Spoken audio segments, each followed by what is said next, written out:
आप अपने आप को अकेला ना समझो। अगर आपके सामने इस तरह की दिक्कतें आती हैं तो आप हम लोग से संपर्क करिए।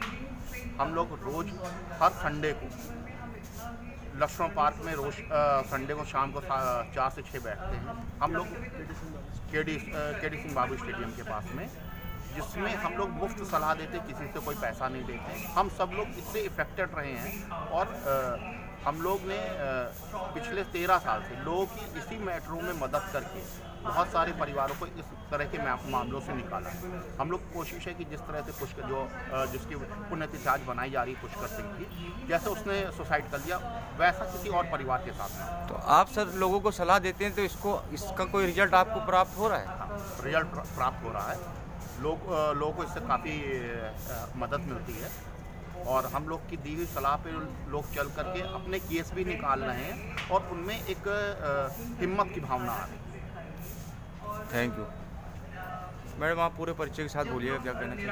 मेरा नाम नीलम मिश्रा है, मैं लखनऊ कैंट की रहने वाली हूँ और मैं पति परिवार से 2015 से जुड़ी हूँ। और इसमें जो आत्महत्या का कारण है, दाम्पत्य जीवन में जो ये कमियां आ रही हैं, कानून व्यवस्था है उसके कारण पुरुष पर सबसे ज़्यादा प्रेशर होता है। महिलाओं की इतनी आज़ादी दे चुकी है सरकार, हमारी कानून व्यवस्था दे चुकी है, इसके कारण पुरुष प्रेशर में होते हैं, प्रभावित होते हैं। उन पर दहेज प्रथा, उन पर मेंटेनेंस, उनका डोमेस्टिक वायलेंस, इनकी वजह से एक पुरुष पर इतने ज़्यादा अत्याचार हो रहा है। हमारी कानून व्यवस्था इतनी लचर है, महिलाओं को इतना बढ़ावा दिया जा रहा है जिससे कि पुरुष हमारे आत्महत्या के लिए विवश हो जाते हैं और उनके पास कोई विकल्प नहीं होता है। लेकिन हमारी ये पति परिवार कल्याण समिति ने मुझे 2015 में मैंने भी सोचा था, मेरे भाई के साथ एक घटना हुई, उनकी पत्नी ने तुरंत आते ही बोला कि नहीं मुझे आप कैसे मुझे डाइवोर्स देंगे। तो मेरे भाई ने कहा मेरे यहाँ डाइवोर्स का कोई विकल्प नहीं है, हम तो आज शादी हुई है, हमारे यहाँ एक अर्थी डोली आती है और अर्थी जाती है। लेकिन उसने क्या करा, 15 दिन मेरे घर पे रही और इसके बाद वो चली गई। आज मेरे भाई का मेरठ में मुकदमे चल रहे हैं, 6 मुकदमे चल रहे हैं और 307 भी मेरे भाई के पास ऊपर लगा हुआ है। उसके साथ में आज मेरे छोटे भाई के साथ उसकी पत्नी वही किया जो आज मेरे बड़े भाई के साथ हो रहा है। मैंने अपने भाई को संभाला, अपने परिवार को संभाला और आज मैं यहाँ पर पति परिवार कल्याण समिति ने मुझे बहुत साहस दिया, अदरवाइज मैं भी डिप्रेशन में चली जाती।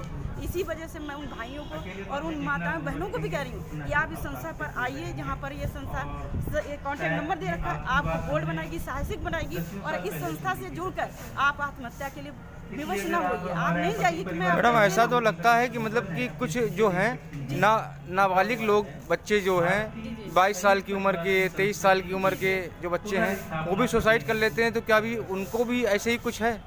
देखिए 22 साल के, 23 साल की उनकी समस्याएं जो आज हमारा एडल्ट है, दाम्पत्य जीवन से पति परिवार से मैं जुड़ी होकर बात कर रही हूँ, इससे जो अगर कर रहे हैं उनकी समस्या हो सकता है बिल्कुल ज़्यादा दबाव में आ चुका है और वो दबाव महसूस कर रहा है।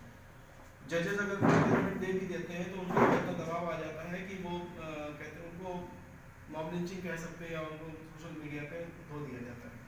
तो कहीं ना कहीं हम लोगों की फिर आवाज़ उठानी पड़ी। फिर जब इस क्षेत्र में अंदर जाके देखा, जैसे YPG पे केस हुआ वैसे हम पे भी हुआ, 99 में हमारे को हुआ, तब हम उस समय तो संस्था भी नहीं थी, कुछ नहीं था।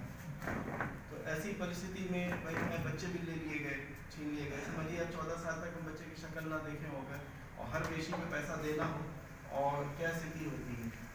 और आज आपको बता दें इस 2020 में 21 में वही बाइक जो कभी केस करके गई थी, आज उनको उनके मैके से हटाया गया है और वो बच्चे भी हमें वापस मिले और वो वाइफ भी, अब वो उनकी टाइम जा चुका है क्योंकि 2010 में मेरा डिवोर्स हुआ, फिर दूसरी शादी हुई।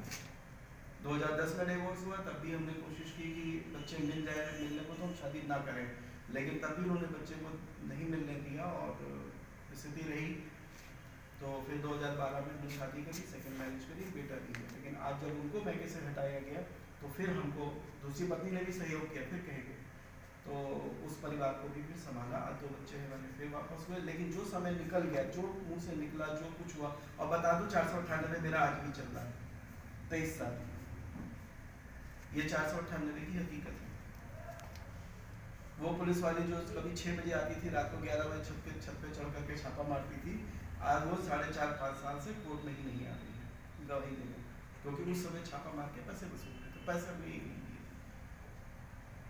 तो खैर ये तो पर्सनल क्यों आए, फिर हमने जब इस YPG हम सब लोग साथ जुड़े, फिर कई बार हम लोगों ने इस बारे में जो मेंस का सुसाइड का आंकड़ा लेके गए, सब कुछ लेके गए लोकसभा में और हमारी टीम में। तो मंत्रियों ने कहा नहीं ठीक है, हम आपकी बात तो समझते हैं, लेकिन ये है कि हम उस बात को उठा नहीं पाएंगे, क्योंकि हर पार्टी का अपना एक एजेंडा होता है और इंडिविजुअल आवाज़ पे वो बन के रहेगी।